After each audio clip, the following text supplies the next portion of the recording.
Wanted to make a quick video and show you some of the ups and downs of today that I have had. So I have bought 5 houses in a row here on a main street in Texas, in the Houston area.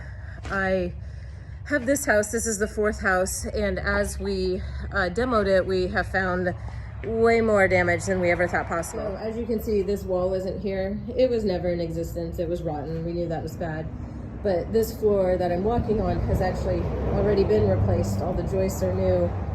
This floor is being demoed right now, and the joists were rotten. So I am having to replace all of them. And because they're so rotten, you can't just remove the subfloor, which was also rotten. It just disintegrated. So in the process of doing this, we're gonna have to clean out everything under this house, as well as replace all of the subfloor, all of the joists. I guess this side is okay, but this was a big surprise. I knew there were issues, but those were some pretty All right, this is that same house we were just in. This is the backyard of it. These houses are on well and septic, and I just thought this was a random trash, because this whole backyard was trash, but no, it's actually covering up the broken septic tank, which has a crushed wall apparently, meaning it's really gross and going to be very expensive to replace. That's something I have to do, so I'm just taking my licks and doing it. As you can see, this house is very questionable shape, but it will be beautiful here in a few. These are 2 of the first houses we started remodeling. They are painted. Have to add the stairs back into that deck because the previous stairs didn't meet code. But you can see the outside is all painted, and I have put a for rent sign up in the front yard of these, which has gained so much traction, it is crazy. So I don't put my phone number on these signs anymore. I just direct everybody to go to Zillow, and that has saved me so much time and headache, because everything everybody needs to see is on Zillow. So you can see I'm starting to stain this deck. And then this house is, sheetrock is scheduled for tomorrow in that house. But this house, I get probably 3 to 4 people stopping, wanting to talk to me about renting this house.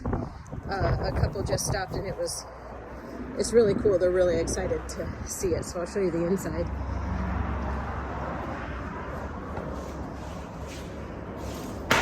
Flooring going on in here. We've got tile in our bathrooms. This one's a 2-bed, 1.5 bath. So I closed on these properties 4 weeks ago today. This is 4 weeks. Oh, go ahead.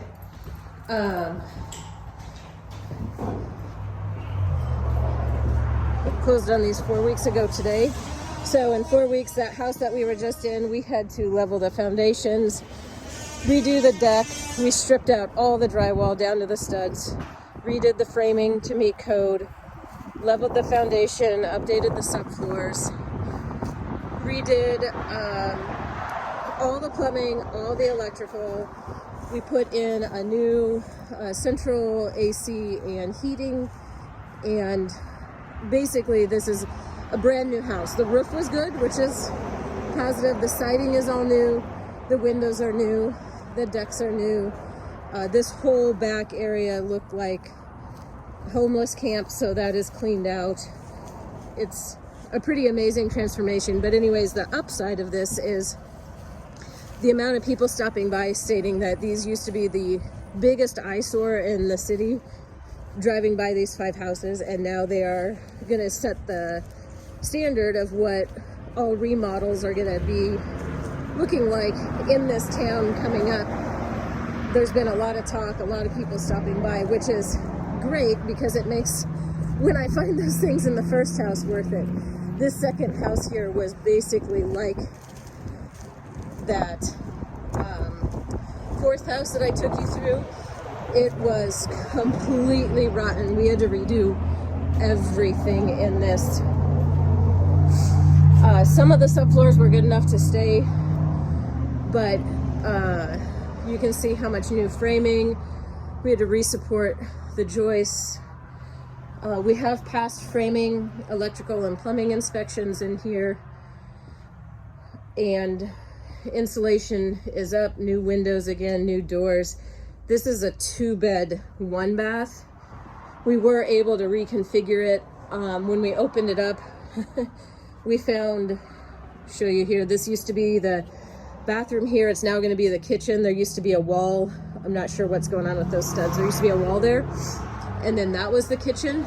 But when we opened it up, these joists weren't bearing on anything, so we had to add a wall anyways, or a beam. So we just decided to add the wall, make that the bathroom, and then make this more of an open concept with a kitchen and living space. These houses are about, the first one's about 500 square feet. This one's about 600 square feet. But these houses, I've got people stopping left and right, which is awesome, because that means I'll be able to get out of the hard money loan that I had to get to purchase these. All right, it's a little windy and chilly here today, but a little bit more on how I purchased these. I used a hard money loan to purchase all 5 of these as a package deal that I bought from the same person. My lender would not let me package them all together though, so I had to buy 5 separate properties, 5 separate contracts, 5 separate deals. I have 5 separate draw requests, 5 separate payments, 5 separate everything. I did insist on getting a survey for all these, which I'm really glad I did, because had I have not, there were issues that were found and resolved, and now the title company has title insurance on them, and the surveys are accurate. But essentially I have 6 months to finish all 5 of these properties, have them rented, and I did get a bridge appraisal because they are in an area where there's no comps, 0 comps.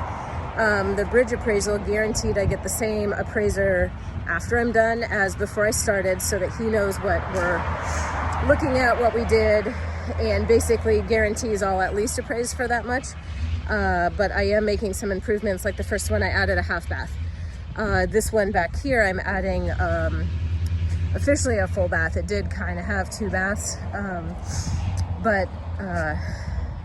so basically, yes, I have 6 months to finish everything. It's a hard money loan, very expensive, but at the end of the day, I got these properties with 0 money out of pocket.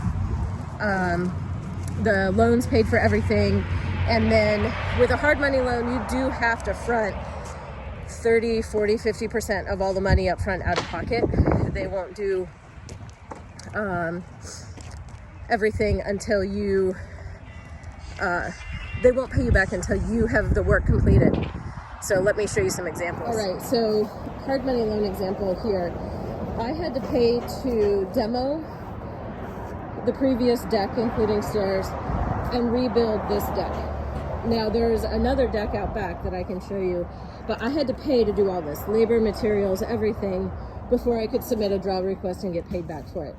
Every time I submit a draw request, I have to pay a fee of, I think it's like 150 bucks. So if I were to submit my draw request for just this deck, call it $1,000, but I had to pay $100 to get it, it wouldn't make it worthwhile. So I try to make sure that I have about $10,000 to $15,000 worth of material, labor, work complete, like this siding, this deck, this new front door, new windows, before I submit a draw request. So when I pay that $175, $150, it's worth it, and I get a paycheck of, call it $14,900 instead of it eating away at every draw requested. And I'm just going to keep walking around. This house is actually the 3rd house that I'm working on, so in between the other ones that I showed you. Another thing on the draw request is they withhold 10% retention. Excuse me.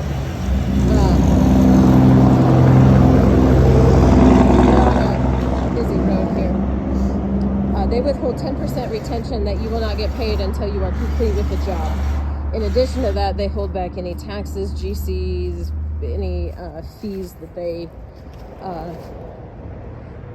can't associate with a direct material that has been installed.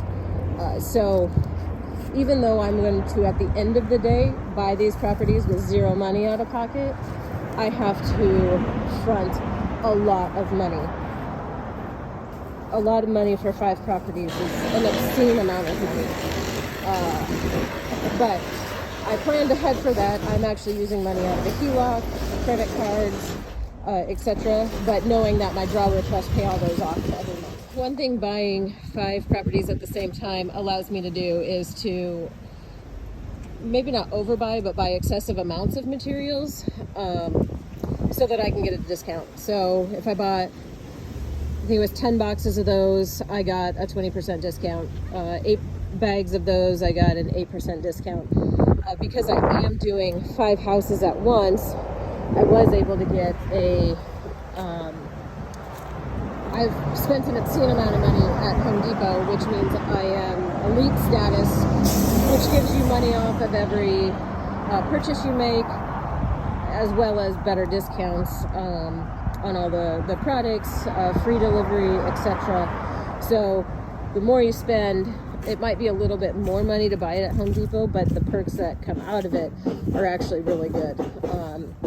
So sometimes the initial cost is not what I look at. I look at the long-term cost. If I can afford it, I try to buy more materials so that I can get a better deal on everything.